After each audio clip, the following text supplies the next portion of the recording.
Last night's special election in Ohio may technically be too close to call. It did make one thing clear. Trump and the Republicans may be in trouble come November. The Ohio congressional seat has been solidly red for more than 3 decades. But now a margin of less than 1% separates the Republican and Democratic candidates. The big takeaway, this means good things for Democrats. Jennifer Rubin of The Washington Post details why the GOP should be worried.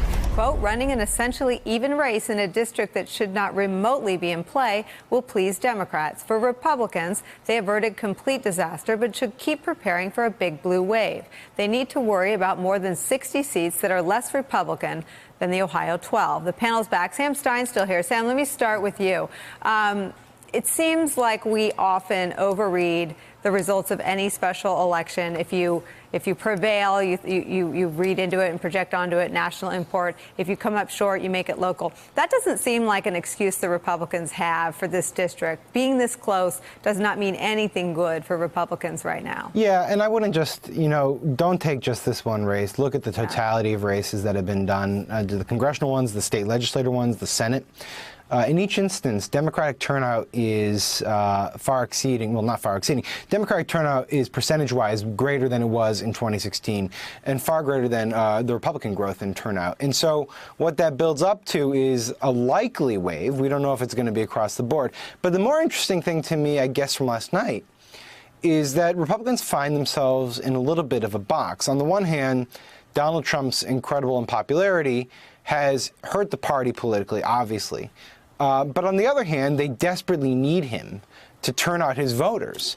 And so after last night, he can conceivably say, you know what, my visit on Saturday to Delaware County helped gin up enthusiasm enough that I was able to save the Republican candidate in the race. And I think he can make that argument, even though the Republican candidate in the race should never have been that close to begin with.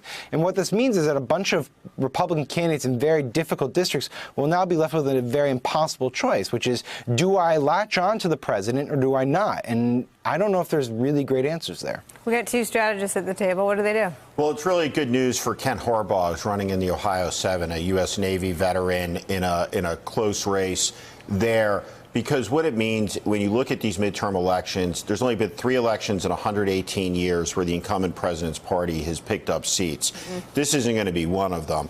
And what it indicates is that no matter how deeply red the district is, you're not safe. So today, there is panic amongst the strategists at the House Campaign Committee. There is glee amongst the Democratic strategists who were tapping on the glass on a district they should never have been competitive in. You served in Congress, and people still call you for your advice. What is the proper calibration on the good news from last night without getting overconfident? Well, back in the spring, I said that I thought Democrats were going to get 35 to 40 seats, and I think the map has been greatly expanded even since then.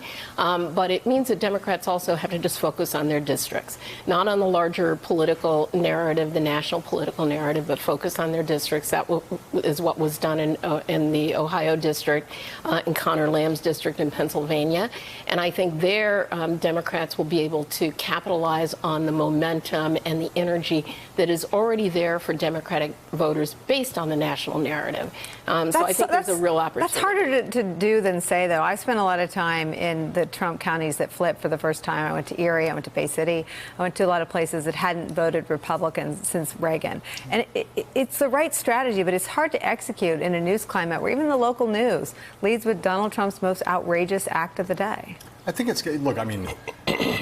it's always the case that whoever's in the White House we've now nationalized all these races. It used to be that you didn't necessarily nationalize midterm elections. From 94, we were talking about that earlier. Since 94, pretty much all these midterm elections have been nationalized, and they're always about the occupant of the Oval Office. Donald Trump is the biggest, loudest, most polarizing, all-consuming presidential occupant of that spot that any of us have ever known. And so, of course, every race is going to be about that. What's really different about this race last night is you're going to rarely have a situation in which you're going to have a Republican who's going to benefit from 2 things simultaneously. One, the president ginning up his base, and the other, a mainstream Republican, popular, anti-Trump governor coming in and endorsing you at the last minute and going on television for you, as was the case. You're saying this is as good as it's going to with John get. Kasich. I mean, look, he won by the narrowest of margins. I know we haven't officially called it yet, I don't think, but if he holds on, he wins by the narrowest of margins. But he had to figure out a world in which he could get Donald Trump and John Kasich to both be on his side at the last moment,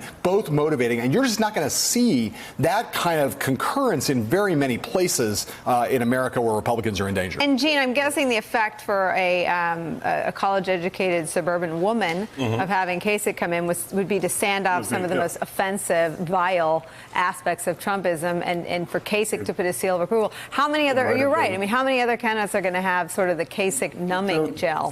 Probably not many. Kasich numbing gel. I like that.